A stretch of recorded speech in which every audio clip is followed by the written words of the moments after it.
It's time to continue our journey through the dark and twisted tale of the infamous Jigsaw Killer with the 7th film in the series, 2010 Saw 3D: The Final Chapter.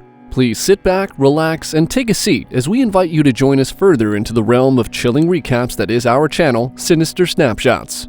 If you're new here, welcome to our channel, and if you've been here before, welcome back. The film opens with one of the main characters in the original Saw movie, Dr. Lawrence Gordon, making his return. He had originally sawed off his foot at the ankle to escape the chains that bound him in the underground bathroom. He crawls over to a steam pipe as he bleeds profusely and uses the pipe to close his wound.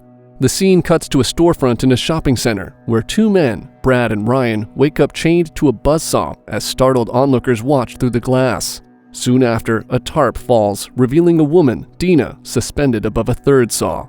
Jigsaw's doll rolls up on a tricycle and a recording begins to play, which explains that Dina has been having a relationship with both of the men without their knowledge. The saws need to be pushed into their opponent in the next 60 seconds in order for Dina to be saved. After pushing the saws back and forth at each other, the men come to a truce and allow the third saw to kill Dina, saving both of them. The scene cuts back to one of the ending scenes in Saw 6, where Jill Tuck locks Hoffman in a bear trap around his face. He gets the trap off as a massive chunk of his face is ripped off and Jill runs away. She hides behind a coat rack as Hoffman tends to his wounds.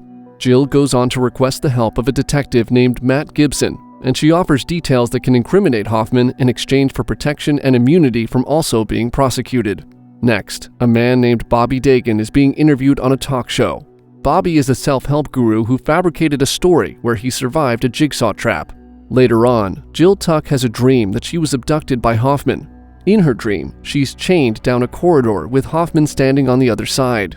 He turns on a saw machine that begins to ride down the track at a high velocity, which strikes directly through Jill's body, leaving her sliced into pieces by it. She wakes up in a panic, and the scene moves on to an actual jigsaw trap. Hoffman abducts a gang of white supremacists who awake in a junkyard. One of the men, Evan, is given 30 seconds to escape a car seat that he's glued to. If he does not escape in time, the car will collapse, triggering a violent chain of events that kills both him and his group. Evan is unable to reach the lever in time to stop the car from falling off the track, and everyone in the group is murdered. At some time later, Bobby Dagan is running his support group for individuals who have survived Jigsaw's game.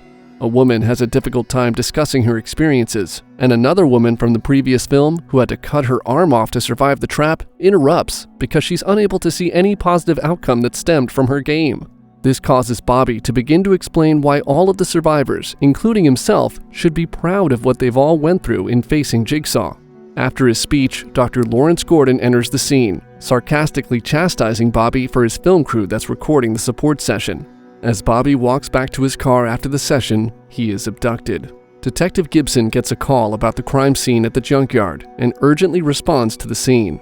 He listens to the tape and deduces that there has to be a deeper reasoning for choosing these 4 people as the victims of the latest game. On the floor of the bathroom, there's a device that looks to be the bear trap that was locked around Hoffman's face earlier, and on the mirror, there's writing that reads, "Gibson, see for yourself." Bobby wakes up in a cage in an abandoned psychiatric ward where a video of Jigsaw begins to play. Jigsaw calls him out on his lies as the recording shows his wife, Joyce, chained to a steel platform that will pull her down as the hour goes on. He must pass a series of obstacles in the next 60 minutes in order to save Joyce. After the video ends, his cage is lifted above a floor of spikes. In order to save himself, he holds himself by the bars of the cage and uses his momentum to swing himself past the floor. The floor of the cage falls out, and Bobby begins to fall towards the spiked floor. Bobby arrives at a door that says, "Understand your problems," and he enters the next room. Detective Gibson meets with Jill and presents the bear trap that he explains has her fingerprints all over it. He informs her that there's a new game currently going on. He instructs her to remain in the safe house, and they soon after find out that Hoffman knows Jill's location. Gibson plays a tape from Hoffman where he demands Jill Tuck. If Gibson gives up Jill, Hoffman promises to stop the game, or else he says everyone involved will die. Bobby enters the second room where he sees his assistant Nina in a straitjacket in a chair. There is a key down her throat that's attached to a fishhook. Bobby has 1 minute to retrieve the key from inside her. If he doesn't, then the spikes will pierce her through the throat, killing her. The spikes will also inch forward each time the decibel level in the room rises above a whisper. She begins to scream as he pulls the fishhook out, which causes the spikes to move closer. He gets the hook out, but Nina's screams sped the spikes up, thus resulting in her death. In the next room, Bobby sees one of the signed copies of his book. A flashback plays where Bobby is hosting a meet and greet for the novel that he wrote detailing his faux run-in with Jigsaw. One of the attendees is John himself, the original Jigsaw killer. John insinuates that he knows that Bobby is lying, but is dismissed by both Bobby and his publicist. Bobby enters the third room, where Suzanne, Bobby's lawyer, is chained up. Bobby must delay the device's movement for at least 30 seconds, or else Suzanne's eyes and mouth will be pierced by the machine.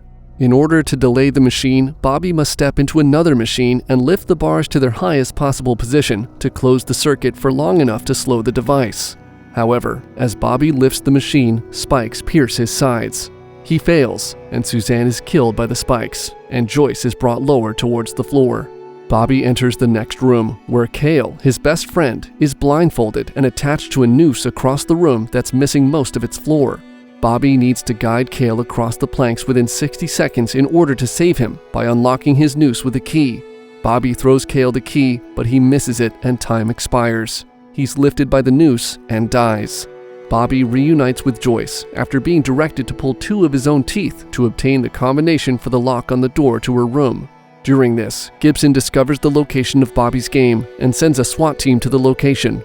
Bobby arrives in Joyce's room, and another video plays detailing his final task. The task is none other than what he's claimed to have already survived once. There are 2 metal hooks in the room that he must pierce through his chest muscles to begin the game. In order to free himself and his wife, Bobby has to hoist himself with the chains and connect 2 extension cords above him to complete the task. In the meantime, Gibson learns he's been set up and calls the station to direct every officer back there. As he's on the phone, a machine gun emerges from the floor and begins spraying around the room, killing him and the other officers. Meanwhile, the remainder of the SWAT team is trapped in a room and killed by toxic gas. Hoffman sneaks into the station in a body bag and kills multiple people after the mortician unzips him.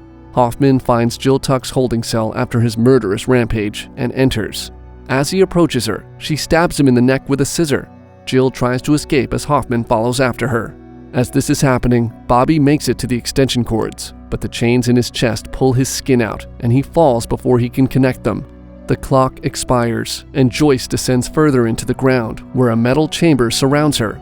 Flames begin spitting around the chamber, incinerating her. Hoffman ties Jill to a chair at the station and wraps the same bear trap that she used on him around her head. The trap splits her face open, killing her, and Hoffman leaves the room as he mutters, "Game over."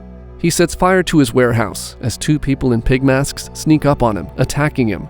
One of the men removes their mask, revealing that it was Dr. Lawrence Gordon. It's revealed that over the last few years, he has been assisting Jigsaw in setting up his games. Hoffman wakes up chained in the same bathroom where Saw 1 began, and Lawrence Gordon turns the lights out and closes the door as he says, "Game over," and the credits roll. That wraps up our Sinister Snapshots recap of Saw 3D, the final chapter. If you enjoyed this recap, do not forget to subscribe to Sinister Snapshots, your one-stop destination for the best horror film recaps. Hit that notification bell so you never miss an update on the latest and most horrifying tales from the best and most chilling films in the horror genre. And of course, leave a comment below about what other horror movie recaps or sinister stories you'd like to see next.